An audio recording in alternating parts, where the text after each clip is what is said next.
মানুষের কাছে হাত জোড় করে দাঁড়ান, মাপ চান।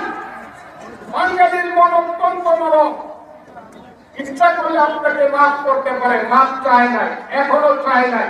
আর হাসিনা যদি মাফ না চায়, মাথা নিচু করে যদি বাঙালির কাছে মাফ না চায়, জীবনে সে কোনোদিন ক্ষমা পাবে না। কোনোদিন ক্ষমা পাবে না।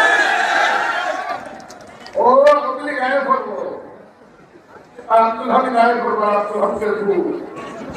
হ্যাঁ, আমি যখন রাষ্ট্রপতি আছি আব্দুল হামিদ সাহেব এরকম একটা মিটিং করতে পারি করে বাজে আইছে, 7টা বিমান করে আইছে, 500 গাড়ি নিয়ে আইছে, 3000 পুলিশ নিয়ে আইছে।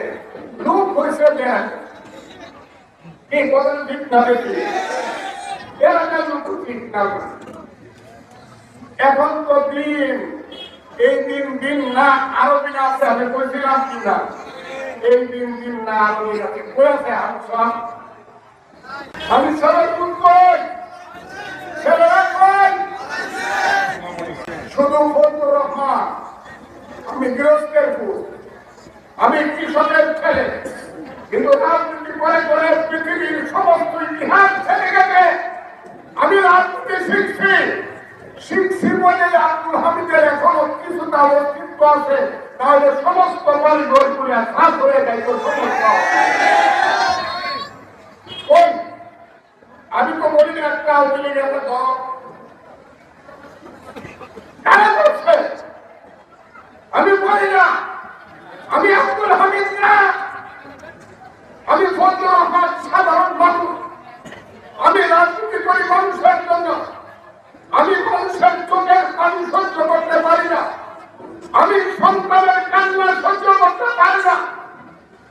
আমি এই বলেন সবচেয়ে কুখ্যাত যারা 1, 2, 3, 4, 5, 6, 10টা কুখ্যাতকে বললে পরে এইগুলার প্রতি টার্গেট করে অন্যগুলার প্রতি আমি চোখ বুঝে থাকি,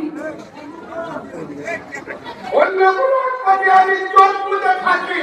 তাহলে আওয়ামীদের এক প্রিয় বাড়িতে থাকতে পারবো না, জেলখানায় থাকতে হবে। আমি ইচ্ছা করলে আল্লাহ করে আওয়ামী লীগের লোকজন ইসলামিকা মনস্ক গ্রামে আপনার নাম ধরে বলতে পারি, ইউনিয়ন পরিষদের প্রেসিডেন্ট সেক্রেটারি সহ সব জেলখানায় থাকতে হবে। কিন্তু আমি প্রতিশোধে বিশ্বাস করি না।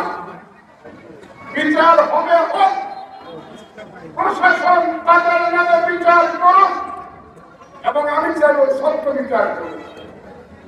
আমি হামিদের মতো সুপ্রিম কোর্ট দিলেও ফজলুর রহমানের জেলে ঢুকাইতে হবে এই কাজ করি না।